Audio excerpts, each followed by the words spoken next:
As we were discussing, the government in the United States has rolled out new programs to control AI. This is no longer hypothetical, it is happening. And this could have a deep impact on information and who controls information. Look, Daily Mail reported this. They said the White House has unveiled its plan to crack down on the AI race amid growing concerns it could upend life as we know it. And this includes notably a new plan to launch 25 research institutions that will seek assurance from the 4 big AI companies, including Google and Microsoft and others, for a public evaluation. And by public, they mean federal government. The program has a budget of $140 million, and Vice President Kamala Harris is the one in charge of it. Harris actually met with the CEOs of the top AI companies earlier this month.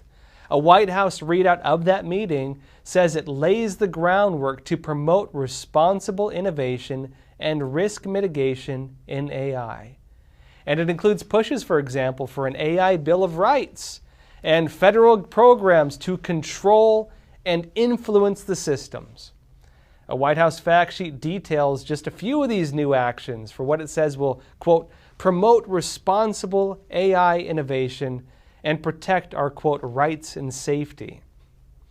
Now, it notes that in addition to the new AI Bill of Rights, the Biden administration as well has been hard at work looking to control and to regulate AI. It says in February, for example, President Biden signed an executive order that directs federal agencies to root out bias in their design and use of new AI technologies, including AI, and to protect the public, it says, from algorithmic discrimination. Now, what does that mean? This is in addition to other programs for AI to control cybersecurity, biosecurity, and safety. Now, what does that actually look like in practice? Well, look, we can turn to one of the many government documents on this because they talk about it. A Biden executive order from February 16th aimed to use AI on programs for racial equity. It would, quote, promote equity in science and root out bias in the design and use of new technologies such as artificial intelligence, protect the right to vote, and realize the promise of our nation's civil rights laws. It notes that when designing, developing, acquiring, and using artificial intelligence and automated systems in the federal government, agencies shall do so consistent with applicable law in a manner that advances equity. Fancy way of saying socialism. And it adds that it will ensure that their respective civil rights offices are consulted on decisions regarding the design, development, acquisition, and use of artificial intelligence and automated systems. Now look, what does AI have to do with these? Well, maybe it goes back to that first point, the point that many news outlets are raising right now. Information and the ability for the average person to manipulate information, meaning you and I creating content. This is now regarded as a threat to the elections. But then on another point, look, what does AI have to do with racial equity and civil rights? Well, that brings us to the other federal government programs on AI. This is a joint statement you're looking at right here from the heads of the Consumer Financial Protection Bureau, the Justice Department Civil Rights Division, Equal Employment Opportunity Commission, and the Federal Trade Commission. As it notes, these are the government agencies in the United States to enforce and protect civil rights, fair competition, consumer protection, and equal opportunity. Not equity, by the way. And as they note, these established laws have long served to protect individuals even as our society has navigated emerging technologies.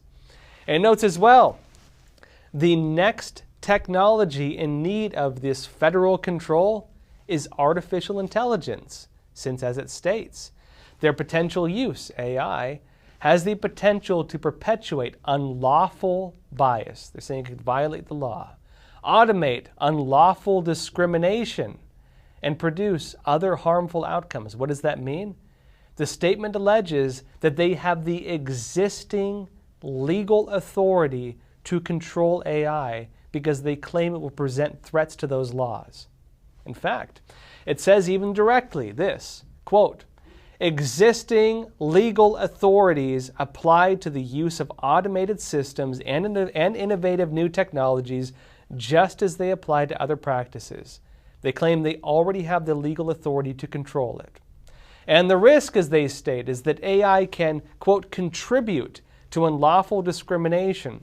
And so the solution within the jurisdiction of these agencies, they claim they already have it, is to, quote, control the foundations of the AI systems. Well, not the exact quote. And this includes the data and data sets, the model opacity and access to the systems, and the design and use of the systems. In other words, they're suggesting that in order to protect civil rights and racial equity and these other things, these agencies need to control data that feeds the AI. They need to control the AI systems themselves, and they even need to control the design and the use of the AI. What does that mean as a whole? Look, taken as a whole, all of this can be kind of complicated. Government regulation on AI, in other words, also means regulation on a key choke point for the entire internet and for society as a whole. AI in its purest form, all it does is collects data and then generates content based on that data. How do you regulate AI? Well, you do it by regulating data or by restricting the ability to present data. Regulating the data at either end of that really does bring up a really serious question. Who determines which narratives are acceptable and which ones are not? Who determines which data goes against the ideas of equity and which ones do not? Who says which data violates standards on race politics? Who even defines what race politics is? And above all, who determines what should be censored and what should not?